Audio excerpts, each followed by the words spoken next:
Hello everybody, this is Fanboy Explosion. I'm Cameron. And I'm Seth. And today we are playing Resident Evil Revelations 2.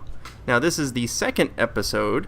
Capcom's been rolling out one episode a week for the past couple weeks, and we've been playing them as they come out. Now the full retail version of this game that comes with all the episodes, that will be coming out on the 17th of March. So we figured we'd just do a little quick look at it. Show you kind of what it's all about. I guess we're not alone now. We're big fans. Both of us are big fans of Resident Evil here. So Seth is on the sticks. Oh yeah. He's I like that. I'm on the sticks. Yeah, you're on the sticks. He's like running around as Claire Redfield, sister to Chris Redfield, who we saw in Resident Evil 5 and 6. But I can also swap. You can. So it's like magic. Yeah. So that's kind of the core gameplay mechanic of Revelations 2 is you have these two characters, each with different kind of strengths and weaknesses. So Claire is the person with all the guns. She's going to be the one who's going to kill all the zombies for the most part, does all the heavy lifting. And Moira, who is the other girl, she is the daughter of Resident Evil 1 character, Barry Burton. And she has a flashlight, and she can spot hidden items in the environment. She can stun enemies by shining her flashlight on them, and she also has a crowbar, which she can use to deliver melee attacks. So yep, right there. So you kind of use those two in conjunction to take out enemies. Here's a hidden item. Yeah, there's one right there. So yeah, use those in conjunction to take down enemies, find items, all that good stuff. So yeah, right now we're in episode 2, so we've already been kind of going at this for a little while, exploring this little fishing village. And the setup for this game is Moira is joining TerraSave, of which Claire is a member, and this is kind of, it's like an anti-bioterrorism group, kind of like, it's almost like FEMA, but for bioterrorism, from what I can tell. That's a good description. And there's a truly amazing introductory, like, TerraSave video at the beginning of this game, which is just cheese-tastic. With terrorist puns, so yes, so you know you're in for a good time. Yeah, and the setup is they're at this TerraSave party. All these armed guys come in and basically kidnap everyone. And then when Moira and Claire wake up, they're on this island. They're in a prison, actually. They have these weird wristbands on their arms, and they don't know what's going on. There's scary monster zombie people everywhere. And this lady is talking to them over their bracelets. So the lady, she's called the Overseer. She's like trying to conduct experiments on these people. And so you're just trying to basically survive and get out. Yeah, so you don't really have to have played too many of the, like, you don't have to play like previous Resident Evils really to know a whole lot about what's going on. Like, the story's kind of new for the most part there. Yeah, I mean, there's some hints to previous things, and for example, oh, there's the big guy. Yeah, he's here. See, all right, now so you're gonna want to. One thing I don't know if we mentioned about Moira, she does not use guns. They have she just uses the flashlight and the crowbar. She but can't the flashlight can. You notice how when I focus the beam, Alan Wake style, it kind of like makes them blinded, and then Claire can actually run up and kick them while they're blinded. There you go. Yep. Oh well. It's hard to do with those guys because. Yeah. So yeah, you kind of you can combine attacks like that to deliver some kind of combos. Yeah, pumping lead into that guy. There you go. Mischief managed. Yeah, so those are one of the scarier enemies you'll find in Claire's portion of the story, which I don't think we actually mentioned yet. Is that there's two halves to each episode. So one half you're playing as Moira and Claire. We've got the battery. Now where's the fuel? Could use your help. And the next episode, and then the second half of the episode, you play as Barry, who is Moira's father. And Barry, he comes to this island 6 months later, I think, searching for Moira and trying to figure out what happened. So occasionally you kind of go through some of the same environments, but you'll go through different ways. And there's brand new environments in Barry's sections as well. This is a thrilling puzzle. Oh yeah, so these are like little lock boxes that you have to open up, and you find ammo and stuff. And yeah, only Moira can open those because those are crowbar boxes. Yeah, there's a lot of as you play this, there's a lot of elements to it that have that really utilize the co-op play. I know specifically there's one segment where you fight some invisible enemies, and one of the characters can see the enemies while the other one is, obviously the gun wielder. And so you have to swap between them so you can see where the enemy is and then swap over so you can actually shoot them, which I thought was kind of a cool thing. And they do little things like that all throughout. So Yeah, it's an interesting dynamic, and you can play this like couch co-op with another person, which is really fun. We actually did that on our first episode. Yeah. Me and you played that. But it doesn't have online co-op. Yeah. Which is a really strange decision by Capcom, because this is a game built for co-op. Even when you're playing by yourself, I mean, it's a co-op game. So it's weird that it doesn't have online co-op, and that's probably one of my biggest peeves with it. Especially since there's another mode to this called Riot Mode, which is more Raid like... mode. Or Raid Mode, sorry, yeah. Raid Mode, which is more like a score-based kind of kill all the enemies game mode. And that is apparently going to have co-op eventually, online co-op eventually. So I think that's strange how that will eventually maybe get it. But Yeah, the well, campaign it's supposed to have online co-op, I think, when the full yeah, game when the is retail out. game comes out, yeah. Yeah, which doesn't make... Why is that co-op, but the story mode is not? It doesn't make any sense. So besides that, though, we've been really enjoying this. Now, what Seth's doing right now is he's running around looking for... he's trying to find some fuel for a helicopter. Yeah, so Is that actually other what he's building with the searching big for. dude, we had a battery out of that for the helicopter. Yeah, now you're trying to find the fuel, which I think you were at the door earlier, actually. Here's a dude over here. So yeah, let me show you this combo stuff. Oh, look at that. Yes, beautiful. Let me show you the combos here between Claire and them. So, okay. So, whoa. Okay, well, you know what? That's cool. You can just do that too. Well, I was yeah, see, wanting to that's show the thing. It's kind of hard to set up some of that co-op stuff when it's by yourself, because you have There it to is. just There be it is. swapping between people. Yeah, there you go. Boom. And then So she yeah, can you notice I execute. blinded and then Claire kicked, and then I can. The crowbar is actually a one-hit kill on basic dudes if you catch them on the ground. So that I think that's kind of neat. But yeah, like it's kind of hard to do sometimes because the AI doesn't always really know what. It doesn't always do what you want it to do. So that makes it a little challenging, and would be a lot easier if you were playing with another person. Okay, stand back. So wait, All this right, is so- Pedro, right? Isn't that the name Yeah. of this guy? Yeah. Yeah, he's the Pedro, he's just stereotypical- joining us for a short time because he's got the drill. And Here we he's go. accessing this area. Yep, and a ton of scary guys are gonna come.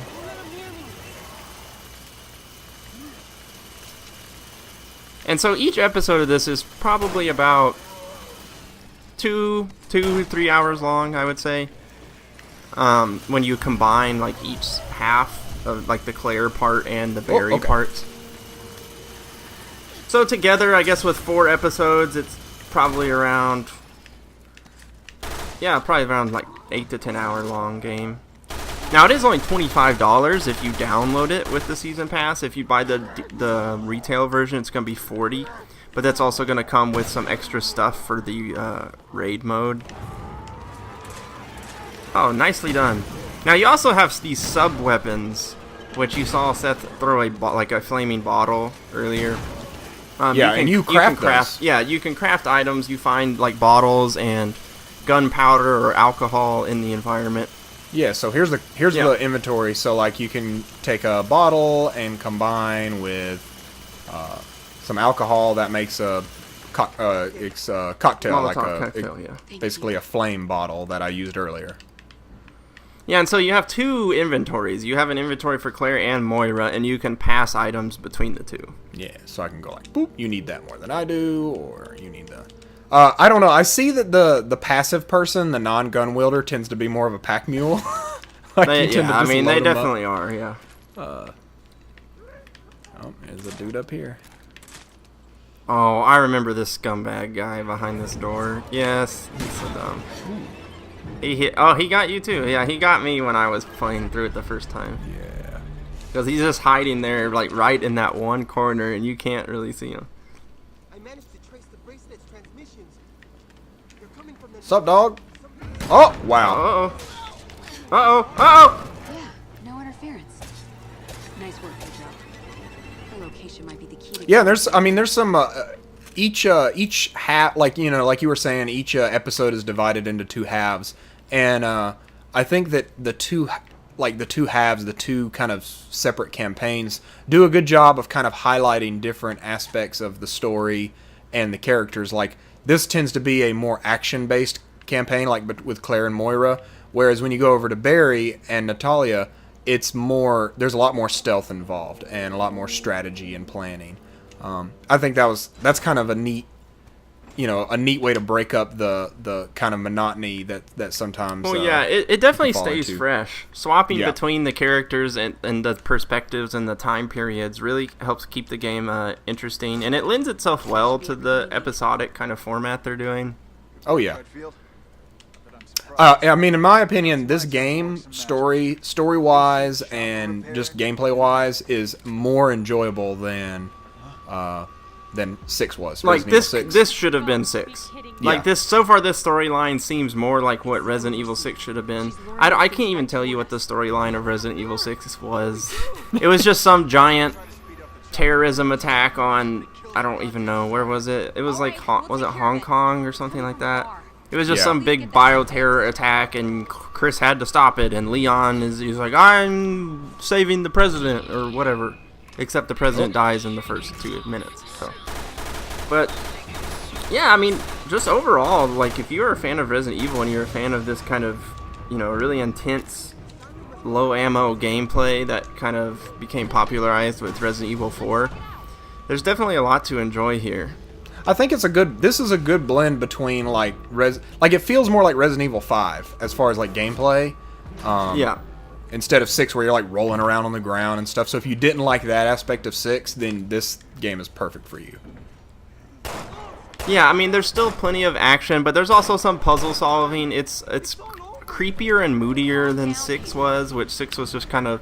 I describe Resident Evil 6 as Michael Bay's... Like, Michael Bay does Resident Evil, because it was just ridiculous explosions and things all the time. Now, this is pretty cool. This reminds me of Resident Evil 4 when you're in that cabin. Yeah. And you have to, like, barricade the doors and stuff. So, yeah, all the zombies are trying to get in this house. And they can break these windows if you don't keep them off the windows. And then they'll just start, like, piling in. So you gotta try and hold them off. Also, we need to point out, this game has amazing one-liners. If you like the campy, tongue-in-cheek dialogue that Resident Evil's known for...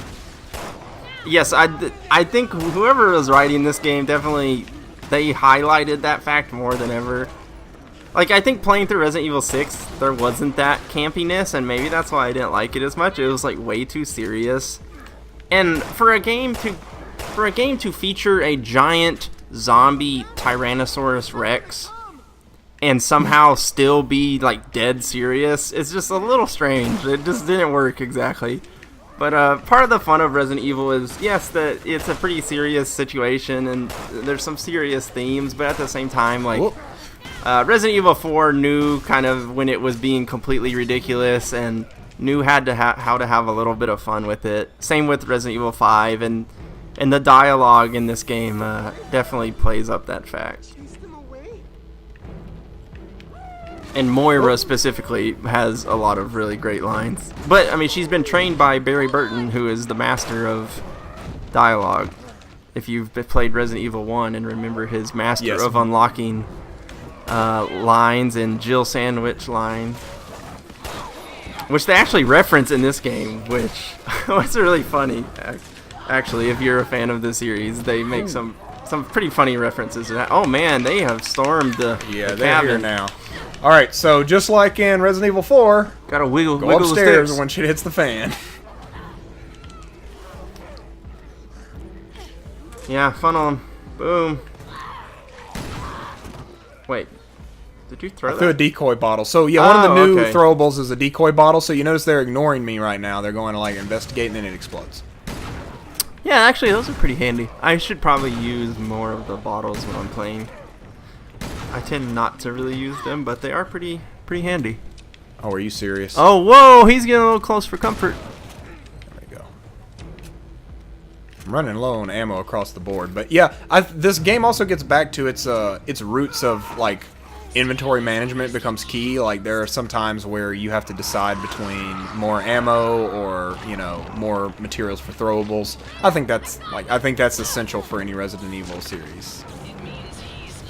So if you're wondering what's happening right now, this is the point in the story where it's revealed that everyone in the game who is on this island has been injected with a virus. And when they get scared enough, the virus manifests itself and transforms them into these monsters. New mechanic here. I am bleeding right now, so these blood spots I have to actually use. Okay, Oh, you're screwed. and this is the first complaint that I really have. So you have to actually use a tourniquet to Stop the bleeding. to stop the bleeding. Okay, there we go. But as you saw, there's not really an efficient way to do that in mid-combat. There's Oh, not okay. like a quick button for it. Now you can quick heal. You notice like now I'm using a green herb.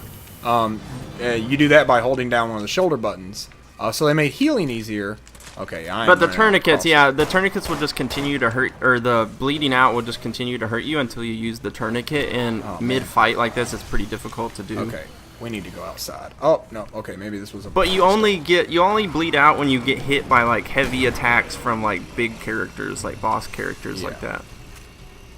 Oh, you just run, Seth, because you can't. You're not even supposed to fight him.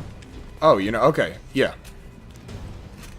Although I also want to point out too that this is a very action-oriented segment, but there are actually puzzles, some hardy puzzle sequences that are kind of staple for the Resident Evil franchise.